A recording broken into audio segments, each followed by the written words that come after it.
Hello everyone, my name is Laura, this is my channel Laura's Little Library, and welcome to today's video, which are some book recommendations around tea.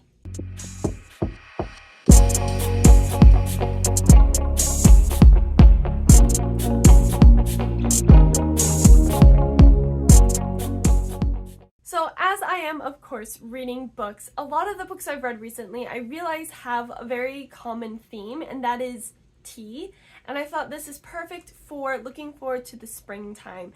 I love tea, as I'm sure a lot of us do, and when the weather is cold, cuddling up with a good cup of tea is unlike anything else. And as I'm thinking about gardening in the spring and in the summer, one of the gardens I would really love to have one day is a tea garden.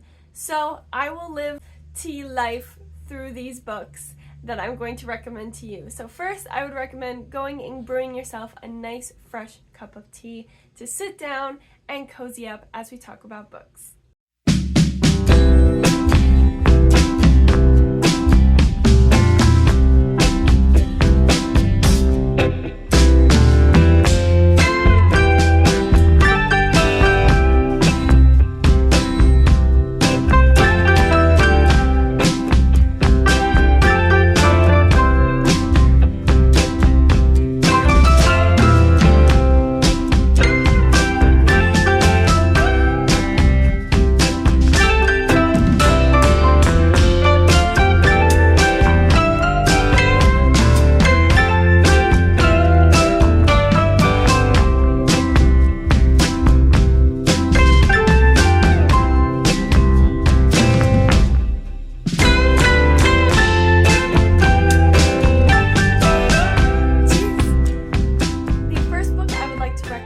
Is Death by Bubble Tea, and this is by Jennifer J. Chow.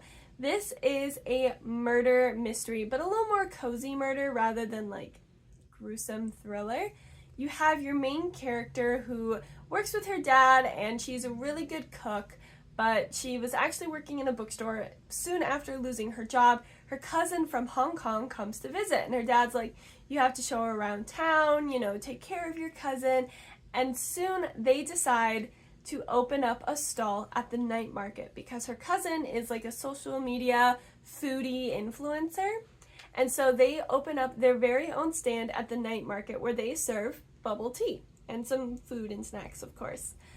But a murder comes upon the night market, and it is up to our main character and her cousin to prove their bubble tea's innocence and figure out who did it. I thought this was a really fun, cozy read. There's even a second book called like Hot Pot Murder, and I very much enjoyed that one as well. The characters are very fun to read from because they're two different personalities, but they're cousins, and so it's all good in the end. And just the description of bubble tea and food just makes me feel so good inside. Speaking of murder, another good book that I have to recommend is Vera Wong's Unsolicited Advice for Murderers, and this is by Jessie Q. Sutanto. So if you're unfamiliar with Jessie Q. Sutanto's other books, Dial A for Aunties, it is kind of a similar theme to those, if you are familiar. It is a whimsical murder mystery. So our main character, Vera Wong, has a tea shop in Chinatown. That is her livelihood. That is where it all takes place. And one day she discovers a dead body on the floor. And you go through this adventure of Vera Wong solving the murder, but also just being the little old lady that she is and her unique personality. It's something else. And so she uses her connections with her tea house to help her solve this murder. Yeah, final little cozy mystery about tea that I have to recommend to you is called Death by the Dearling, and this is by Laura Childs. So this is the first book in a long series, and I will say the series does get better as you read them. The first book, I believe, was her first book, so it is the debut. So like I said, lots of growth in the writing and in the characters as the series goes on, but this follows our main character who owns a tea shop, and it is the perfect little tea shop. I kid you not. Literally think of like Lorelai Gilmore's hotel, where you've got your main person who kind of runs everything. You've got your Frenchman, but here he is the like master steeper for the tea and everything like that. And then you have your young little helper who is super fun and eager and helps out with the baked goods. So it is a tea house, but they also have baked goods, and it is so cozy. I would love to go to a place like this. I would love to own a place like this. It is so incredibly cozy. Anyway, so there's this huge event in this small town where it is like a candlelit tour or a gaslight tour of the city, and the tea house is participating. However, one of the patrons of this event, after drinking tea, winds up dead. In order to clear her name and clear her tea shop, our main character has to go and solve this murder. And it is, like I said, it is cozy. There is so much good tea described in here and the perfect baked goods to go along with it. It transports me, and I wish I was sitting in this cute little tea house. I'm telling you. So, those are my cozy murder tea recommendations. Now moving on to the second half of this video is going to be more fantasy. So the first book I'm going to recommend is one I'm sure we're all familiar with, but if you haven't read it, I just want to make sure that you read it because it is so cute and cozy and wholesome and tea-filled. And that is, of course, The Tea Dragon Society. And this is by Katie O'Neill.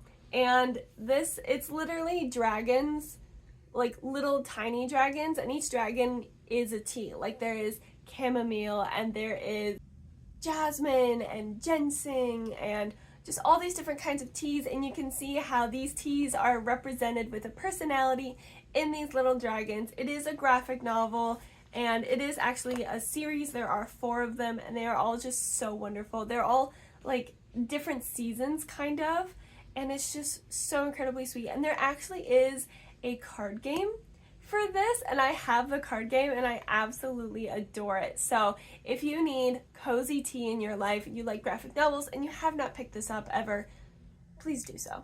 Next up, I'm so excited to recommend this duology, is A Magic Steeped in Poison, and this is by Judy I. Lin. This is rooted in Chinese mythology as well as traditional methods of serving tea in China. So we have our main character who is in a really tough place because she actually brewed tea that ended up poisoning her mother, and now her sister is also being poisoned by the same cruel cup of tea. And so our main character hears of a competition to find the emperor's next imperial tea maker, and she decides she needs to join this competition because the winner will gain favor of the princess, and that might be the only thing to save her sister's life. It is a duology, it is a competition. There is so much tradition and mythology and beauty seeped into these books, and it's all about how to properly make tea. What is the right cup of tea for this moment? What is the correct way to prepare it? It is just beautiful and something that I would love to do more research into. I find traditional manners of serving tea very interesting. Chinese ways, Japanese ways, Arab ways. There are just so many different methods, and even like the Tuareg have a fascinating tea culture in West Africa. I digress, but it is very cool to see how powerful and strong tea culture is, and this is a huge reason why, I mean, I've had a teacup collection for a long time. I love collecting antique teacups and doing research behind them, what eras the teacup came from, the coloring and the shape of teacups and teapots. Like I am a bit of a nerd, and so this book just tickled my fancy in all the right ways because of it. Now, diving deeper into the fantasy world of tea, we have Spice Road, and this is by Maya Ibrahim, and this is more of your Middle East Arab inspired fantasy, so very desert fantasy. It follows Imani, who is part of the kind of royal family or a very high up family of this nation that brews a very special tea that helps them with their abilities. And it is very secret, only they know about it, like top hush hush. But when it's discovered that her brother was possibly trading this special tea to people outside of the desert, it's huge uproar and things happen, and there's a lot of political intrigue as well as talk about the tea, and it is such a good book. This is a standalone, and I loved it so much with the characters and the world building. It is perfect as the weather gets warmer, but you still love to drink tea. So please pick up this book. And then the final book on this list is a little bit more of a darker fantasy, but it's also very historical, and that is A Tempest of Tea, and this is by Hafsa Faizal. This is your vampire Victorian era tea fantasy. You've got your main character who runs a tea house during the day, but it's got a little bit of a secret of being more like a blood house for illegal vampires in the night. And it is very much like found family. They have to save the tea house and they have to save the vampires because everybody, of course, is afraid of them and does not like them. And I loved this one. It is a heist book also, I should mention. It is a found family heist vampire tea book. Right? So if you have not read this, I highly recommend picking it up this spring and just diving into this historical, beautiful fantasy world where you have a tea house that is a little more than what it seems. Of course, I'm always looking for more books centered around tea. I just think they are so cozy and they are so wonderful to read from. So if you have any recommendations or any ideas of books along these lines, please leave them in the comments below. And while you're down there, feel free to hit the subscribe button. I post videos every week, typically on Wednesdays, and hit the bell to be notified when those videos go up.